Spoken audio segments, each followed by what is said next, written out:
Hello students, welcome to our channel DS nursing academy. আজকে তোমাদের যে টপিকটা পড়াবো সেটা হচ্ছে কোষের গঠন ও কাজ। আমরা সবাই জানি যে আমাদের শরীর কি দিয়ে তৈরি, আমাদের সমস্ত জীবের দেহ কি দিয়ে তৈরি হয়, কিছু কোষ দিয়ে। আমরা সবাই জানি এটা। কোষ সম্পর্কে প্রথমেই জেনে নিই, কোষ সম্পর্কে আলোচনাটাকে কি বলে, সেটাকে বলা হয় হচ্ছে সাইটোলজি। এই যে সাইটোলজি হচ্ছে কোষ সম্পর্কিত আলোচনা। এবার আমরা কিছু কোষের সম্পর্কিত যে ইতিহাস সেটা একটু জেনে নিই, যে কোন বিজ্ঞানী কি কি আবিষ্কার করেছিলেন। এফ.পি. জ্যানসেন আর জেড জ্যানসেন তারা হচ্ছে 1590 সালে যৌগিক অণুবীক্ষণ যন্ত্র আবিষ্কার করে। ঠিক আছে, ওনারা দুজন ছিল হচ্ছে চশমা বিক্রেতা। তো ওনারা দেখলেন যে চশমার সাহায্যে কোনো জিনিস যেটা আমরা খালি চোখে ছোট দেখছি সেটা বড় দেখাচ্ছে। ব্যাপারটা কি? তো এই জিনিসটাকে কাজে লাগিয়ে এটার উপর বেস করে ওনারা আবিষ্কার করেছিলেন হচ্ছে যৌগিক অণুবীক্ষণ যন্ত্র। তারপরে কি হলো, 1665 সালে রবার্ট হুক এই যৌগিক অণুবীক্ষণ যন্ত্রকে কাজ সাহায্যে আবিষ্কার করেছিলেন কি, কোষ। উনি কি ব্যবহার করেছিলেন? উনি হচ্ছে মৃত কর্ক কোষ, গাছের যে ছাল, গাছের ছালের যে বাইরের অংশটা, মৃত যে ছালটা, সেটা হচ্ছে মৃত কোষ। সেটাকে বলা হচ্ছে মৃত কর্ক কোষ। এটা অনেকটা এরকম দেখতে হয়, এই যে এটা অনেকটা এরকম দেখতে। এর বাইরে কি রয়েছে? এর বাইরে হচ্ছে যেটাকে বলা হয় হচ্ছে কোষ প্রাচীর বা সেল ওয়াল। কোষ প্রাচীর বা হচ্ছে কি সেল ওয়াল। আর এই যে ফাঁকা অংশটা, এটাকে বলা হয়, নাম দিয়েছিলেন হচ্ছে কম্পার্টমেন্ট। কি বলেছিলেন? কম্পার্টমেন্ট। আচ্ছা, এই স্ট্রাকচারটা এটা কিসের মতো দেখতে? এই স্ট্রাকচারটা তোমাদের কি মনে হয় এটা কিসের মতো দেখতে? এই স্ট্রাকচারটা হচ্ছে মৌমাছির মৌচাকের মতো দেখতে। মৌচাকের মতো দেখতে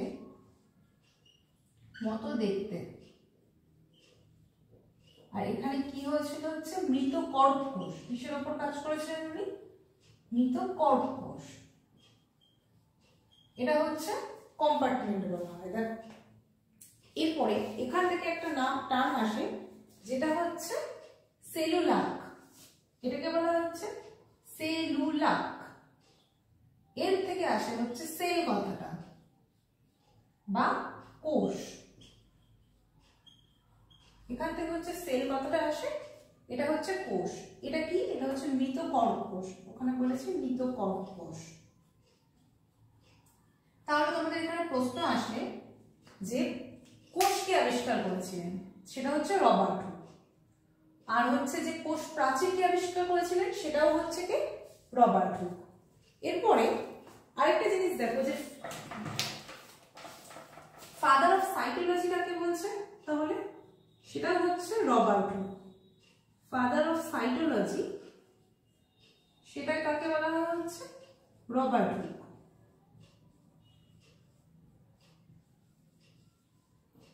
রবার্ট হুককে বলা হয়। এরপরে দেখো আরেকজন বিজ্ঞানী আসেন, তার নাম হচ্ছে অ্যান্টনি ভন লিভেনহফ। উনি কি করেছিলেন? উনি হচ্ছে, এটা তো মৃত কর্ক কোষ, মৃত কোষের ওপর কাজ করেছিলেন, আর এটা কি সজীব কোষের উপর কাজ করেছিলেন। এটা কি নাম? Antony van Leeuwenhoek. উনি হচ্ছে সজীব কোষের উপর কাজ করেছিলেন। সজীব কোষ তাহলে কিরকম দেখতে হয় আমরা একটু দেখে নিই। সজীব কোষের মধ্যে হচ্ছে, এটা হচ্ছে কোষ পর্দা,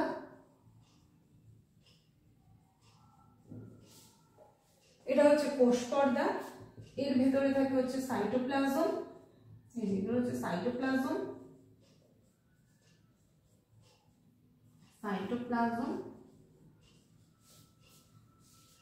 এটা আসছে না,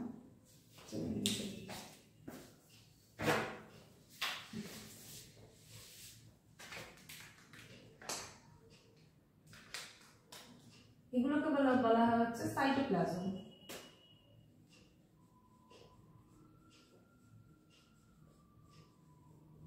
আর এখানে থাকে হচ্ছে নিউক্লিয়াস। এটা হচ্ছে নিউক্লিয়াস।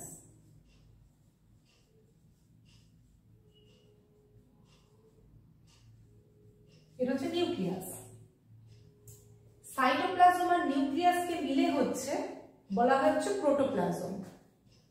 সাইটোপ্লাজম আর নিউক্লিয়াসকে মিলে প্লাস নিউক্লিয়াস, এদেরকে বলা হয় হচ্ছে প্রোটোপ্লাজম। এদেরকে কি বলছি আমরা? প্রোটোপ্লাজম। প্রোটোপ্লাজম, সাইটোপ্লাজম আর নিউক্লিয়াসকে মিলে হচ্ছে প্রোটোপ্লাজম। দেখেন এটা।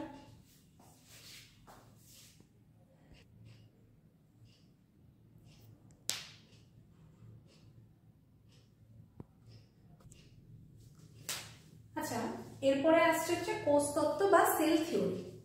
এখানে হচ্ছে দুজন বিজ্ঞানীর নাম আছে, একজন হচ্ছে স্লেইডেন, একজন হচ্ছে সোয়ান। কোন এক পরীক্ষায় এসেছিল যে জার্মান উদ্ভিদ বিজ্ঞানী, এই অপশনটা। স্লেইডেন হচ্ছে জার্মান উদ্ভিদ বিজ্ঞানী, কোন দেশের উনি, এই কোশ্চেনটা এটা থেকে কোশ্চেন এসেছিল, জার্মান উদ্ভিদ বিজ্ঞানী। আর সোয়ান হচ্ছেন জার্মান প্রাণী বিজ্ঞানী, জার্মান প্রাণী বিজ্ঞানী। ওনারা কি বলেছিলেন কোষবাদ তত্ত্বে? কোষবাদ তত্ত্ব অনুযায়ী ওনারা বলেছিলেন যে আমাদের যে জীব, বিভিন্ন যে জীবেরা, এদের দেহ হচ্ছে কি দিয়ে তৈরি? কোষ দিয়ে তৈরি, সেল, যেটা দিয়ে হচ্ছে পুরো জীব দেহটা তৈরি হয়। আর কি, এই যে কোষের মধ্যে, কোষ হচ্ছে এই আমাদের যে যাবতীয় আমরা কাজ করছি সেই পুরো জৈবনিক কার্যটা আমরা হচ্ছে কোথায় সম্পন্ন হয়? কোষের, আমাদের কোষের মধ্যে সম্পন্ন হয় পুরো জৈবনিক কার্যকলাপটা। তাই জন্য কোষকে বলা যাচ্ছে জীবের কার্যগত একক। আর যেহেতু পুরো জীবদেহ কোষ দিয়ে তৈরি হয়, তাই জন্য আমরা মানে হচ্ছে পুরো কোষকে কি বলা হয়? জীবের গঠনগত একক। ওনারা এই দুটো কথাই বলেছিলেন, জীবের গঠনগত এককে কোষ বলে আর কার্যগত কোষকে জীবের কার্যগত একক বলে।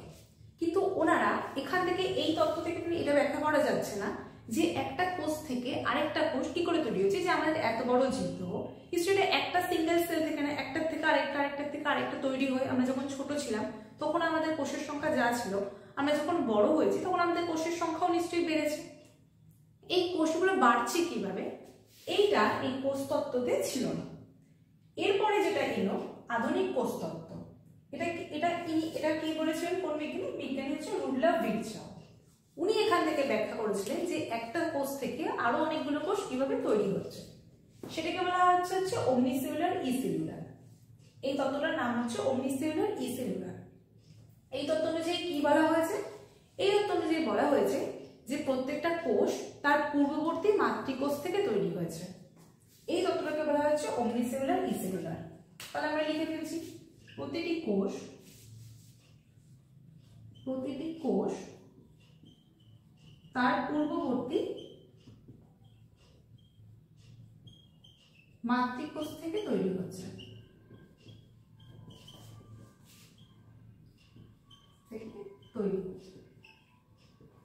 জিনিসটা কিরকম হয়? একটা সিঙ্গেল সেল, শুরুর দিকে একটা সিঙ্গেল সেল ছিল, এর থেকে এরকম দুটো কোষ তৈরি হচ্ছে, আবার এর থেকে এরকম দুটো কোষ তৈরি হচ্ছে। তাহলে দেখো, ছিল হচ্ছে একটা কোষ, এখান থেকে তৈরি হয়ে গেল হচ্ছে চারটে কোষ। এই তত্ত্বটাকে বলা হয় হচ্ছে আধুনিক কোষ তত্ত্ব। ঠিক আছে, এরপরে দেখো, এরপরে আমরা বলতে পারি, এই যে আলোচনাটুকু হলো সেখান থেকে আমরা কি বলতে পারি? কোষ কাকে বলে আমরা বলতে পারি। আমরা দেখলাম যে কোষ পর্দা, নিউক্লিয়াস আর সাইটোপ্লাজম। এই যে আমি একটু আগে আঁকলাম, এই যে কোষ পর্দা, নিউক্লিয়াস আর সাইটোপ্লাজম দিয়ে তৈরি জীবের গঠনগত আর কার্যগত এককে বলা হচ্ছে কোষ। আমরা একটু আগে দেখলাম এটা, এই যেটা কোষের ছবি, এরকম দেখতে হয়। এই যে এটা হচ্ছে কোষ। ঠিক আছে, তাহলে আমরা দেখলাম যে এটা হচ্ছে কোষ।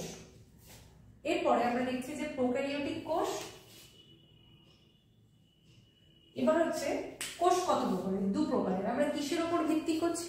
এই যে নিউক্লিয়াসটা, এটা কিরকম তার উপর ভিত্তি করে আমরা কোষকে দুভাগে ভাগ করতে পারছি।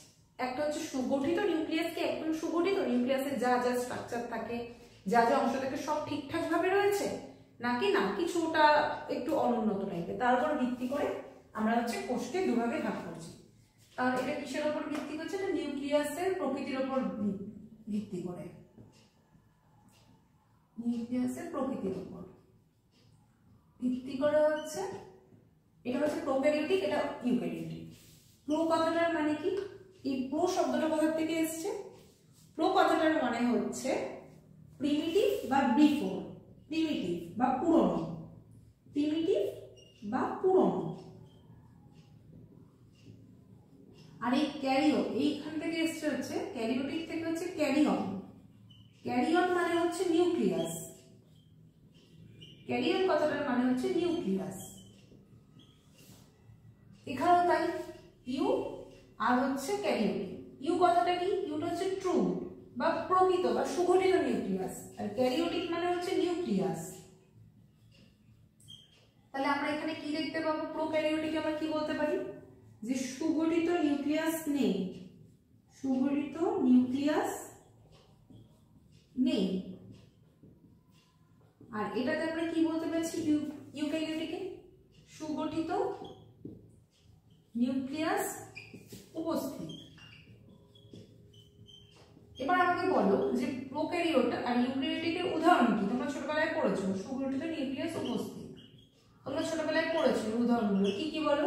প্রোক্যারিওটিক হচ্ছে যারা একটু পুরনো এককোষী যে ধরনের প্রাণী, তাদের মধ্যেই আমরা সাধারণত এই প্রোক্যারিওটিক কোষটা দেখতে পাই। এর উদাহরণ কি কি হবে বলো? এর উদাহরণ হচ্ছে ব্যাকটেরিয়া, ব্যাকটেরিয়া। আরেকটা কি? নীলাভ সবুজ শৈবাল, এর উদাহরণ হচ্ছে ব্যাকটেরিয়া, নীলাভ সবুজ শৈবাল। আর কি হবে? Mycoplasma, mycoplasma. আর হচ্ছে ইউক্যারিওটিক উদাহরণ কি হবে? উদ্ভিদ, প্রাণী, ছত্রাক, এই সমস্ত হচ্ছে ইউক্যারিওটিক কোষের উদাহরণ। আর আমরা কি লিখতে পারি? প্রোটিস্টা, এটা হচ্ছে ইউক্যারিওটিক কোষের উদাহরণ। এবার আমরা এখানে বললাম যে সুগঠিত নিউক্লিয়াস এখানে নেই, এখানে সুগঠিত নিউক্লিয়াস উপস্থিত। কিন্তু এই দু ধরনের কোষের মধ্যে আমরা কিছু কমন বৈশিষ্ট্যও দেখতে পাই, যেটা এই দু ধরনের কোষেই দেখা যায়। ঠিক আছে, তাহলে আমরা কি লিখব? সাধারণ কিছু বৈশিষ্ট্য, সাধারণ কিছু বৈশিষ্ট্য যেটা হচ্ছে দু ধরনের কোষেই দেখা যায়। কি কি দেখা যায়? আমরা পড়েছি একটা হচ্ছে রাইবোসোম, রাইবোসোম দেখা যায়, প্লাজমা মেমব্রেন দেখা যায়, প্লাজমা মেমব্রেন। আর একটা হচ্ছে কি? রাইবোসোম। এবার রাইবোসোম হচ্ছে প্রোক্যারিওটিক কোষে 70S থাকে, ইউক্যারিওটিক কোষে 80S থাকে, কিন্তু থাকে তো দুটোতেই রাইবোসোম রয়েছে। ঠিক আছে, দেখা যাচ্ছে এটাতে 70S রয়েছে, ইউক্যারিওটিক কোষ হচ্ছে 80S রয়েছে। আর কি রয়েছে আমরা দেখতে পাই? সাইটোপ্লাজম। কোষের যাবতীয় জৈবনিক কাজকর্ম সমস্তই হচ্ছে সাইটোপ্লাজমে সংগঠিত হয়। যাবতীয় কিছু, একটা কোষের যাবতীয় সমস্ত কার্য হচ্ছে সাইটোপ্লাজমের মধ্যেই ঘটে। ঠিক আছে, এটা দেখে নাও। আচ্ছা, আমরা এখানে দেখতে পাচ্ছি কিছু কিছু কোষের সাইজটা সম্পর্কে দেওয়া রয়েছে। এটা বিভিন্ন সেলের সাইজ ভ্যারি করে, সব সেল তো সমান দেখতে না, এক একটা কোষ এক এক রকম দেখতে হয়, আকারে পার্থক্য আছে। মাইক্রোপ্লাজমা হচ্ছে 0.3 মাইক্রোমিটার, এটা হচ্ছে সবথেকে স্মলেস্ট সেল বা ক্ষুদ্রতম কোষ হচ্ছে মাইক্রোপ্লাজমা। এরপরে কি দেখতে পাচ্ছি? লংগেস্ট সেল, এটা কি? নার্ভ কোষ। লার্জেস্ট সেল কি?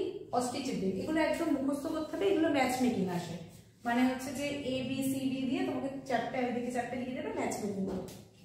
এরপরে কি আছে? এভারেজ সাইজ অফ ব্যাকটেরিয়া 3 থেকে 5 micrometre, average size of RBC 7 micrometre, এটা ব্যাচ।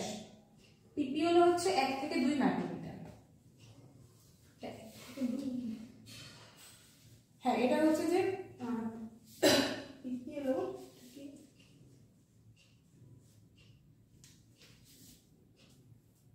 পিপিএল হচ্ছে 0.1 মাইক্রোমিটার। এবার দেখো এখানে আমরা বলেছি স্মলেস্ট সেল কি? সবথেকে ক্ষুদ্রতম মাইক্রোপ্লাজমা। এবার এখানে দেখতে পাচ্ছি পিপিএল 0.1 মাইক্রোমিটার। এবার প্রশ্ন আসতে বলতেই পারো তোমরা যে এখানে তো যদি স্মলেস্ট সেল মাইক্রোপ্লাজমা হয়, তাহলে এটা থেকেও তো এটা ছোট পিপিএল, এটা 0.1 মাইক্রোমিটার। তাহলে এটা কেন হচ্ছে? কারণ পিপিএল হচ্ছে ওয়ান টাইপ অফ মাইক্রোপ্লাজমা, এটা হচ্ছে এক ধরনের মাইক্রোপ্লাজমা। এই পিপিএল এর ফুল ফর্মটা খুব ইম্পর্টেন্ট। পিপিএল এর ফুল ফর্ম কি?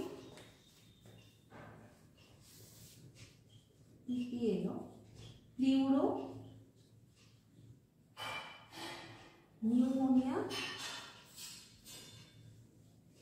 Pneumonia like organism. Pleuropneumonia like organism. ভাইরাসের হচ্ছে 0.02 থেকে 0.2 মাইক্রোমিটার, আর ইউক্যারিওটিকের হচ্ছে 10 থেকে 20 মাইক্রোমিটার।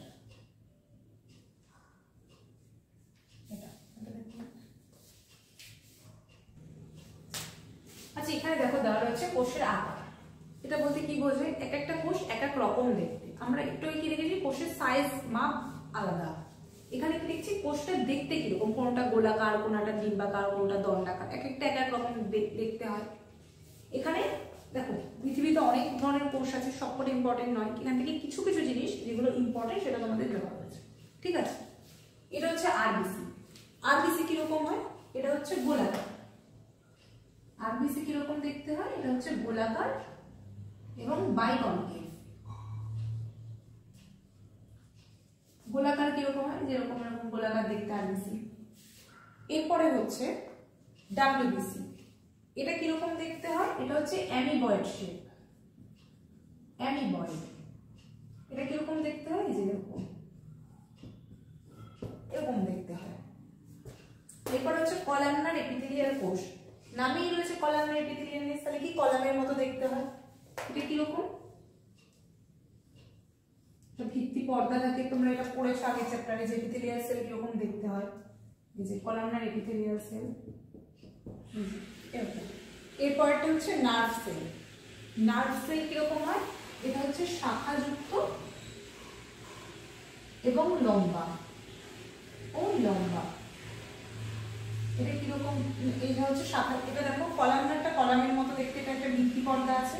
ওটা হচ্ছে নার্ভ কোষ। ওটা হচ্ছে শাখাযুক্ত এবং লম্বা। এরকম দেখতে হয়, এরকম বিভিন্ন ব্রাঞ্চ থাকতে পারে। এটা হচ্ছে। এরপর হচ্ছে ট্রাকিড। ট্রাকিড কিরকম? ট্রাকিড আমরা কোথায় দেখতে পাই? উদ্ভিদ কোষ একটা ট্রাকিড আমরা পড়েছি এগুলো। এটা হচ্ছে এক ধরনের উদ্ভিদ কোষ, ঠিক আছে? এটা কিরকম দেখতে হয়? এটা হচ্ছে ইলংগেটেড বা লম্বা।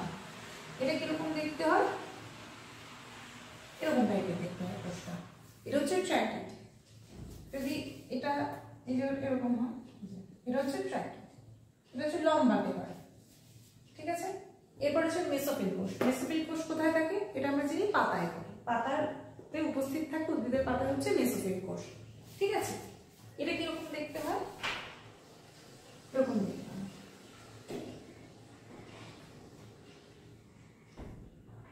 এটা হচ্ছে মেসোফিল কোষ। তোমাদের এখান থেকে কিরকম প্রশ্ন আসে? ম্যাচ মেকিং দিয়ে দেয়। এখানে দিয়ে দেবে আরবিসি, ডাব্লিউবিসি, কলামনার এপিথেলিয়াল কোষ আর ধরো ট্রাকিড। আর এর পাশে দিয়ে দিল অ্যামিবয়েড, লম্বা, গোলাকার, বাইকনকেভ, এরকম দিয়ে দিল। তোমাদেরকে কোনটা এবিসিডি দিয়ে দেবে, তোমাদেরকে বলতে হবে কোনটার সাথে কোনটা।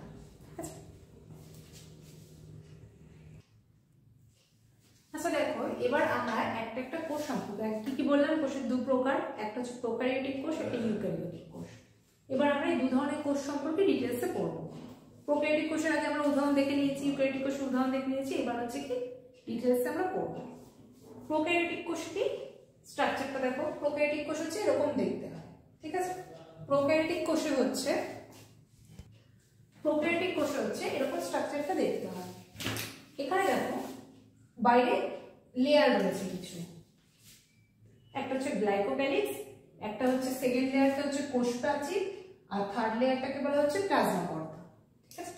এই তিনটেকে একসাথে, গ্লাইকোক্যালিক্স, কোষ প্রাচীর আর প্লাজমা পর্দা, এই তিনটিকে একসাথে আমরা নাম দিয়েছি হচ্ছে সেল এনভেলপ। এই তিনটিকে একসাথে বলা হয় হচ্ছে সেল এনভেলপ।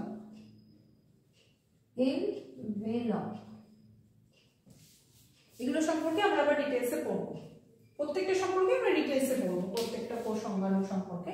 কিন্তু একটা বৈশিষ্ট্য প্রোক্যারিওটিক কোষের, এটা একটা সংক্ষেপে দেওয়া হলো। প্রত্যেকটা সম্পর্কে আমরা আবার ডিটেইলসে পড়বো। দেখো এটা হচ্ছে গ্লাইকোক্যালিক্স, এটা কোষ প্রাচীর, প্লাজমা পর্দা। এর ভেতরে একটা কি রয়েছে, একটা দ্বিতন্ত্রী চক্রাকার ডিএনএ রয়েছে, ঠিক আছে। এটাকে বলা হচ্ছে জেনোকোষ বা জেনোফোরও বলা হয়, ঠিক আছে। আমাদের যে নিউক্লিয়াস সেটা কোথায় থাকে, আমাদের যে নিউক্লিয়াস, আমাদের শরীরে যে নিউক্লিয়াসের মধ্যে হচ্ছে ডিএনএ থাকে, কিন্তু এদের যে ডিএনএটা সেটা আমাদের যে ডিএনএ সেটা কিন্তু নিউক্লিয়াসের মধ্যে থাকে, কিন্তু এদের যে ডিএনএ সেটা দেখো এই প্রোটোপ্লাজমের মধ্যেই রয়েছে, ঠিক আছে। এখানে আমরা একটা অংশ দেখতে পাচ্ছি, সেটা হচ্ছে আমরা কি বলবো, এটাকে প্লাজমিড। এটা হচ্ছে প্লাজমিড, এটা একটা এক্সট্রা ডিএনএ। এটা কিছু কিছু ব্যাকটেরিয়া কোষে প্লাজমিডটা আমরা দেখতে পাই, এটা হচ্ছে যে এক্সট্রা ডিএনএ, ঠিক আছে। এরপর আমরা একটা এরকম একটা স্ট্রাকচার দেখতে পাচ্ছি, এটাকে কি বলবো, এটা হচ্ছে পলিজোম, উপরে লিখছি, এটা হচ্ছে পলিজোম বা পলিরাইবোজোম। এটা কি দিয়ে তৈরি, এমআরএনএ, এটা কি দিয়ে তৈরি, এমআরএনএ প্লাস হচ্ছে রাইবোজোম, এমআরএনএ প্লাস রাইবোজোম। আমরা কি জানি, আরএনএ তিন ধরনের হয়, এমআরএনএ, আরআরএনএ আর টিআরএনএ। তার মধ্যে এটা হচ্ছে এমআরএনএ আর হচ্ছে রাইবোজোম, এই দুটোকে একসাথে বলা হচ্ছে পলিরাইবোজোম বা পলিজোম। আর ভেতরের যে অংশটা রয়েছে সেটা কি রয়েছে, তরল, যেটা একটা থকথকে জেলির মতো অংশ, সেটাকে আমরা বলছি হচ্ছে সাইটোপ্লাজম। এই অংশটাকে বলা হচ্ছে যে সাইটোপ্লাজম। এবার দেখো এখানে একটা স্ট্রাকচার দেখতে পাবে, যেখানে হচ্ছে প্লাজমা পর্দা ভাঁজ হয়ে গেছে, এ দেখো ভাঁজ হয়ে গেছে। এই জাতীয় অংশটাকে বলা হচ্ছে মেসোজোম। কি বলা হচ্ছে, মেসোজোম। এখানে আমরা কিছু অংশ দেখতে পাই, এটাকে বলা হচ্ছে অর্গাস্টিক বডিজ। এটা হচ্ছে অর্গাস্টিক বডিজ, এটা হচ্ছে অর্গাস্টিক বডি। এবার দেখো প্রোটোপ্লাজমের বৈশিষ্ট্যগুলো রয়েছে। কোষ প্রাচীর, আমরা দেখতে পাচ্ছি যে কোষ প্রাচীর, এটা কি দিয়ে তৈরি, এটা হচ্ছে পেপটাইড ও গ্লাইকান দিয়ে তৈরি হয় বা মিউকোপেপটাইড দিয়েও তৈরি হয়। এরপরে কি রয়েছে যে দ্বিচক্রিক চক্রাকার ডিএনএ, এটা কি সাইটোপ্লাজমের মধ্যে উপস্থিত, আর এটাকে বলা হচ্ছে জেনোফোর বা জেনোকোষ। এটা হচ্ছে নগ্ন প্রকৃতির হয় না, আমরা কি বললাম আমাদের ডিএনএটা হচ্ছে নিউক্লিয়াসের মধ্যে থাকে, কিন্তু ওদের ডিএনএটা কি একদম পুরো সাইটোপ্লাজমের মধ্যে রয়েছে। আর এর মধ্যে কি হিস্টোন প্রোটিন থাকে না। হিস্টোন প্রোটিন কি কাজ করে, হিস্টোন প্রোটিন হচ্ছে আমাদের ডিএনএ, আমাদের যেসব ডিএনএ আমাদের দেহে সেগুলোতে হচ্ছে হিস্টোন প্রোটিন থাকে। হিস্টোন প্রোটিন কি কাজ করে, ডিএনএ প্যাকেজিং এ সাহায্য করে। এবার ডিএনএ প্যাকেজিং কি, আচ্ছা আমাদের কোষ তো ছোট, কিন্তু ডিএনএ যদি আমরা খুলি, ডিএনএ কোষের থেকে ডিএনএ সাইজটা অনেকটা বড়।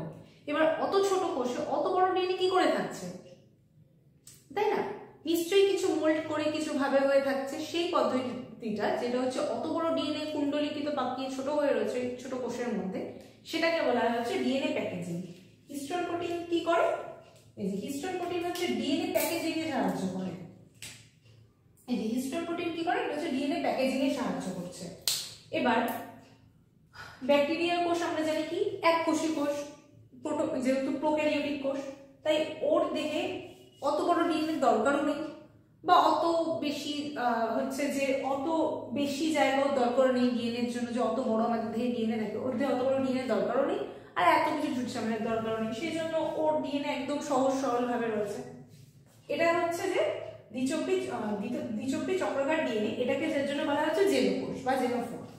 এরপরে কি বলেছে, নিউক্লিয়াস সুগঠিত নয়, যেটা প্রোক্যারিওটিক কোষের মেইন বৈশিষ্ট্য, আমরা জানি নিউক্লিয়াস হচ্ছে সুগঠিত নয়। আর কি রয়েছে, কোষের পর্দাবিহীন কোষাঙ্গন রয়েছে। এই যে কোষটাতে এখানে হচ্ছে একটাই কোষাঙ্গন রয়েছে, যেটা হচ্ছে রাইবোজোম, যেটা হচ্ছে পর্দাবিহীন। এই যে আমরা দেখতে পাচ্ছি রাইবোজোম, আর রাইবোজোম থাকে, এমআরএনএর সাথে যুক্ত হয়ে রয়েছে। আর কি হচ্ছে, কোনো পর্দাযুক্ত কোষ অঙ্গাণু থাকে না এখানে। আমাদের দেহে আমরা জানি কি কোষ পর্দা যদি সমস্ত কোষ অঙ্গাণুগুলোর বাইরে একটা লেয়ার থাকে, এখানে কোনো পর্দা নেই। আর এটা কি রয়েছে, প্লাজমিড উপস্থিত, এই যে বললাম এটা প্লাজমিড হচ্ছে উপস্থিত, দেখে নাও। এখানে আমরা দেখতে পাচ্ছি কি আরেকটা স্ট্রাকচার যেটা বাদ পড়ে গেছে, সেটা হচ্ছে কি মেসোজোম, আরেকটা স্ট্রাকচার। এটা কি দেখো, কোষ পর্দাগুলো, এই যে কোষ, এই যে কি বলে প্লাজমা পর্দা, প্লাজমা পর্দাগুলো ভাঁজ হয়ে কি তৈরি করেছে, মেসোজোম তৈরি করেছে। এটা হচ্ছে প্লাজমা পর্দা।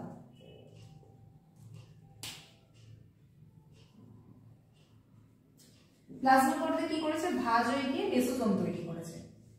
এটা কি করে আমাদের দেহে, আমরা জানি মাইটোকন্ড্রিয়া শ্বসনে সাহায্য করে, আমাদের সমস্ত শ্বসন কার্য কোথায়, মাইটোকন্ড্রিয়ায়, টিসিএ সাইকেল, কেপ সাইকেল, এগুলো কোথায়, মাইটোকন্ড্রিয়ায়। কিন্তু ব্যাকটেরিয়ার দেহে, তাদের দেহে তো কোথাও মাইটোকন্ড্রিয়া নেই, তাদের দেহে এই মেসোজোম হচ্ছে কি করে, মাইটোকন্ড্রিয়ার কাজটা করে। ঠিক আছে, তাহলে কি এটা দেখে নাও একটু।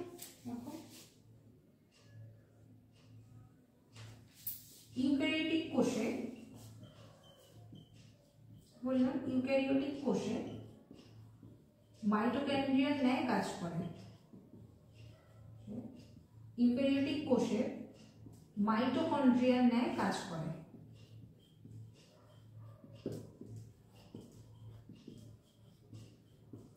তোমাদের এখান থেকে প্রশ্ন আসে যে ইউক্যারিওটিক কোষের মাইটোকন্ড্রিয়ার ন্যায় কাজ করে কোন অঙ্গাণু? এখানে বিভিন্ন অপশন দেবে, জেনোকোষ, মেসোজোম, প্লাজমিড, কোষ প্রাচীর। তাহলে উত্তর কি হবে, মেসোজোম। ঠিক আছে,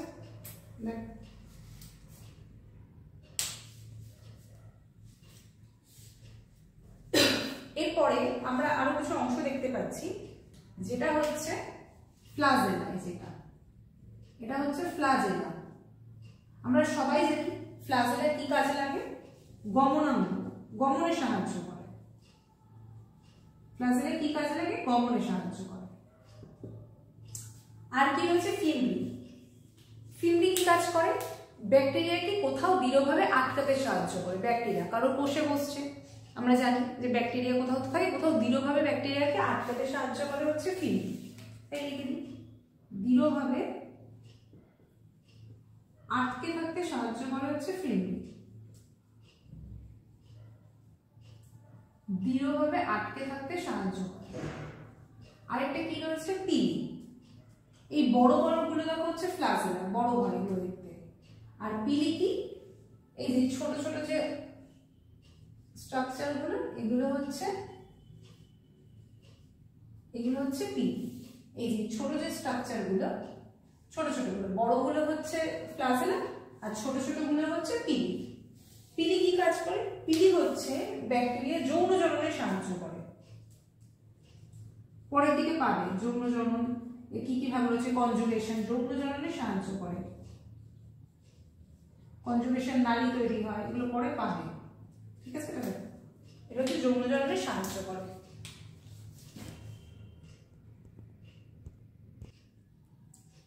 এবার দেখো প্রত্যেকটা স্তর সম্পর্কে আমরা ডিসক্রাইব করব আস্তে আস্তে। ঠিক আছে, প্রথম অংশটা কি রয়েছে, সেল এনভেলপ। এটা কি কি দিয়ে তৈরি, তিনটা অংশ দিয়ে, গ্লাইকোক্যালিক্স, কোষ প্রাচীর আর প্লাজমা পর্দা। এই তিনটে স্তর দিয়ে তৈরি হচ্ছে সেল এনভেলপ। তাহলে আমরা লিখে নিই, সেল এনভেলপ এটা কি কি দিয়ে তৈরি আমরা দেখলাম। একটা হচ্ছে গ্লাইকোক্যালিক্স,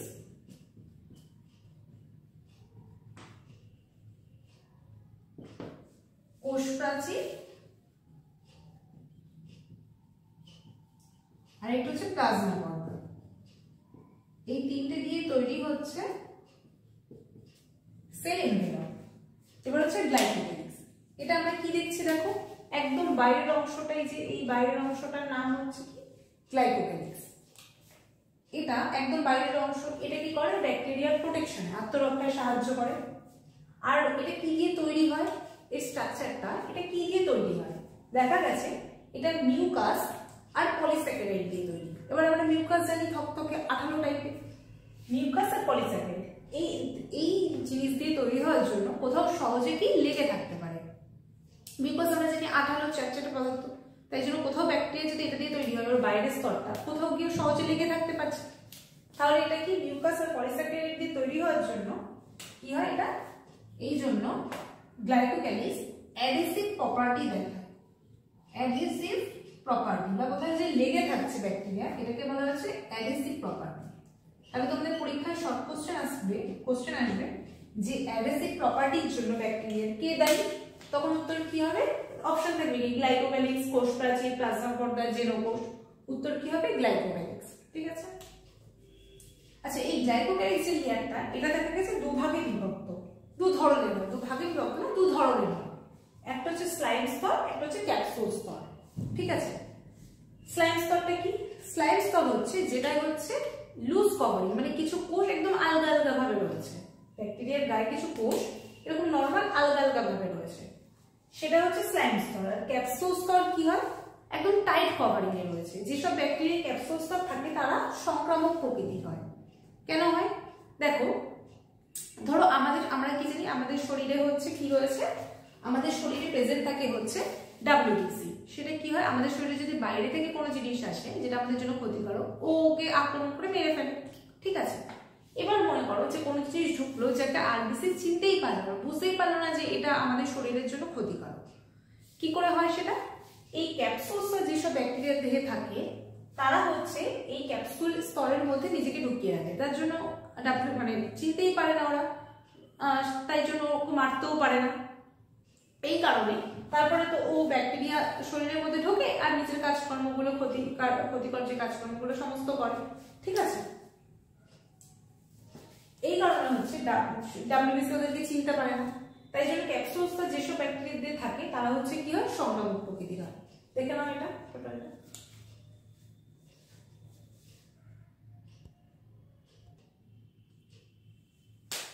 এর পরের স্ট্রাকচারটা আমরা কি দেখবো? আগেরটা আমরা কি দেখলাম? গ্লাইকোক্যালিক্স। সেল এনভেলপে তিনটে স্ট্রাকচার, তিনটে ভাগে বিভক্ত, একটা গ্লাইকোক্যালিক্স, একটা কোষ প্রাচীর, আর একটা হচ্ছে প্লাজমা পর্দা। এর আগেরটা আমরা কি দেখেছিলাম? গ্লাইকোক্যালিক্স সম্পর্কে। এখন আমরা কি দেখবো? কোষ প্রাচীর, পরের যে স্তরটা। তাহলে কোষ প্রাচীরটা কি? গ্লাইকোক্যালিক্সের পরের স্তর হচ্ছে, পরের প্রাচীরটা হচ্ছে কোষ প্রাচীর। কোষ প্রাচীর কি করে? কোষকে আকার আকৃতি প্রদান করে। আর কি করে? কোষকে যান্ত্রিক দৃঢ়তা প্রদান করে। কিভাবে? যাতে সেলটা বাস্ট হয়ে না যায়, একদম ফেটে না যায়, সেটা প্রদান করে। তাহলে যান্ত্রিক দৃঢ়তা প্রদান করছে। এটা কি দিয়ে তৈরি? দেখো, পেপটাইডোগ্লাইকান দিয়ে তৈরি। এবার দেখো পেপটাইডোগ্লাইকানটা কি জিনিসটা, কি তাই না? পেপটাইডোগ্লাইকান দিয়ে তৈরি, ওটা কি জিনিস? পেপটাইডোগ্লাইকান হচ্ছে দেখো এখানে দুটো ভাগে বিভক্ত, একটা পেপটাইড আরেকটা হচ্ছে গ্লাইকান। একটা পেপটাইড, একটা হচ্ছে গ্লাইকান, দুটো ভাগে রয়েছে। এবার এই পেপটাইডটা, এই গ্লাইকানটা কি? এটা হচ্ছে সুগার। আর এই পেপটাইডটা কি? পেপটাইডটা হচ্ছে প্রোটিন।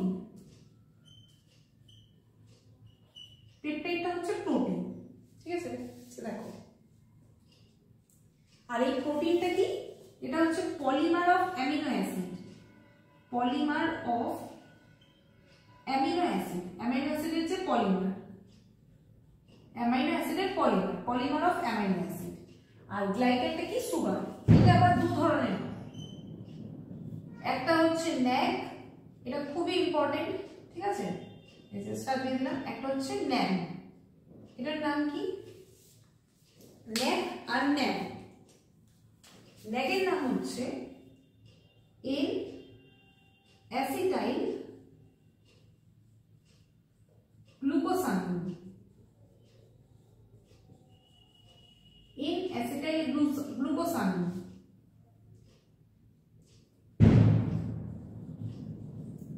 আর ন্যানের নাম কি? N acetyl neuraminic acid. একদম মুখস্থ করে নেবে, এখানে ক্লাসে বসেই মুখস্থ করে নেবে। এন অ্যাসিটাইল গ্লুকোসামিন আর N acetyl neuraminic acid. Sugar হচ্ছে এই দু ধরনের এখানে পাওয়া যায়, তার জন্য নাম হচ্ছে কি? পেপটাইডোগ্লাইকান। একসাথে বলা হয় পেপটাইডোগ্লাইকান নির্মিত। আচ্ছা, এখানে এক ধরনের প্রশ্ন আসে যেখানে এখানে নিচে কয়েকটা এক্সাম্পল দিয়ে দেয়, তার মধ্যে কোনটাতে কোষ প্রাচীর থাকে না। মাইক্রোপ্লাজমাতে হচ্ছে কোষ প্রাচীর থাকছে না। ঠিক আছে। এবার আমরা জানি অ্যান্টিবায়োটিকের সাধারণ কমন অ্যান্টিবায়োটিক বলতে আমরা কি বুঝি? পেনিসিলিন। পেনিসিলিন হচ্ছে সেই ধরনের ব্যাকটেরিয়াকে ওপর আক্রমণ করতে পারে যার মধ্যে হচ্ছে এই কোষ প্রাচীর স্তরটা রয়েছে, কোষ প্রাচীর লেয়ারটা রয়েছে, তার উপর কি পেনিসিলিন ওর উপর কাজ করতে পারে। মাইক্রোপ্লাজমাতে কোষ প্রাচীর নেই, তার মানে পেনিসিলিন মাইক্রোপ্লাজমার উপর কোনো রকম কোনো কাজ করতে পারে না। তাহলে আমরা কি বলবো, এটা insensitive to penicillin. Insensitive to penicillin, penicillin এই কোনো কাজ করতে পারে না এর উপরে। Insensitive to penicillin.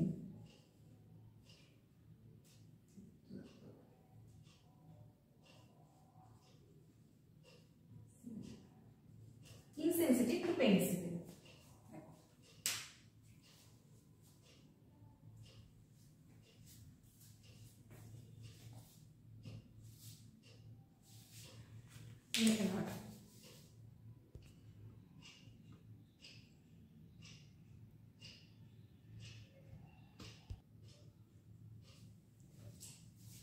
এখানে দেখো, এখান থেকে একটা কনসেপ্ট আছে যেটা হচ্ছে গ্রাম পজিটিভ আর গ্রাম নেগেটিভ ব্যাকটেরিয়া। এটা প্রথম এই ভাগটা করেছিলেন গ্রাম পজিটিভ আর গ্রাম নেগেটিভ ব্যাকটেরিয়া। বিজ্ঞানীর নাম কি? ওনার নাম হচ্ছে ক্রিশ্চিয়ান গ্রাম। বিজ্ঞানী ক্রিশ্চিয়ান গ্রাম। উনি ব্যাকটেরিয়াকে দুভাগে ভাগ করেছিলেন। কিসের উপর ভিত্তি করে? কোষ প্রাচীরের উপর ভিত্তি করে। এটা আমরা পরে বুঝতে পারবো। এর আগে আমরা একটা পদ্ধতি দেখে নিই, সেটা হচ্ছে গ্রাম স্কেলিং পদ্ধতি। এই পদ্ধতিতে কি বলা হয়েছে, আমরা কোনো ব্যাকটেরিয়াকে স্টেইন করব। যখন আমরা মাইক্রোস্কোপের তলায় দেখব, কি দেখব? স্টেইন করে দেখব। কারণ কি, ব্যাকটেরিয়া তো আমরা যদি সাদা জিনিস মাইক্রোস্কোপের তলায় দেখি, সাদা বলতে কি কালারলেস, তো আমরা বর্ণহীন ব্যাকটেরিয়াকে দেখতে পাবো না। তার জন্য আমরা আমাদের সুবিধার জন্য কি করি, ওটাকে কিছু স্টেইনিং করে নিই, কিছু কালার অ্যাড করে নিই, যাতে আমরা কি স্টেইনিং এর মাধ্যমে যাতে আমরা সেটাকে সহজেই দেখতে পারি। এখানে কি বলেছে, ব্যাকটেরিয়াল স্মিয়ার। এটা কি জিনিস? যখন দুধের মধ্যে আমরা জানি ব্যাকটেরিয়া থাকে, ল্যাক্টোব্যাসিলাস, আমরা ওই দুধের মধ্যে ওই স্লাইডটা আমাদের যেটা আছে সেটা হচ্ছে ডিপ করে নেব। তাহলে একটা স্মিয়ার হয়ে যাচ্ছে। আমরা সবাই দেখেছি যে প্র্যাকটিক্যাল ক্লাসে স্লাইড, সেটাকে হচ্ছে ওই দুধের মধ্যে ডিপ করে নেব। তাহলে কি স্লাইডটাকে ওর মধ্যে একটা পাতলা আবরণ চলে আসবে, পাতলা লেয়ার চলে আসবে। ওটাকে আমরা কি করবো, এয়ার ড্রাই, বাতাসে একটু শুকিয়ে নেব। এই যে এয়ার ড্রাই করবো স্লাইডটাকে। এরপরে শুকানোর পরে আমরা ওখানে কিছু স্টেইন অ্যাড করবো, যাতে ওটা কালার নেয় কিনা। এটা হচ্ছে ক্রিস্টাল ভায়োলেট দ্বারা স্টেইন করবো, ঠিক আছে। এরপর আমরা অতিরিক্ত যে স্টেইনটা ওটা ধুয়ে নেবো, তাহলে পুরোটাই কালারফুল আসবে, আমরা কিছু দেখতে পাবো না। এরপরে আমরা কি করবো, মডার্ন দ্বারা স্টেইন। এই মডার্নটা কি, এটা ভীষণ ইম্পর্টেন্ট।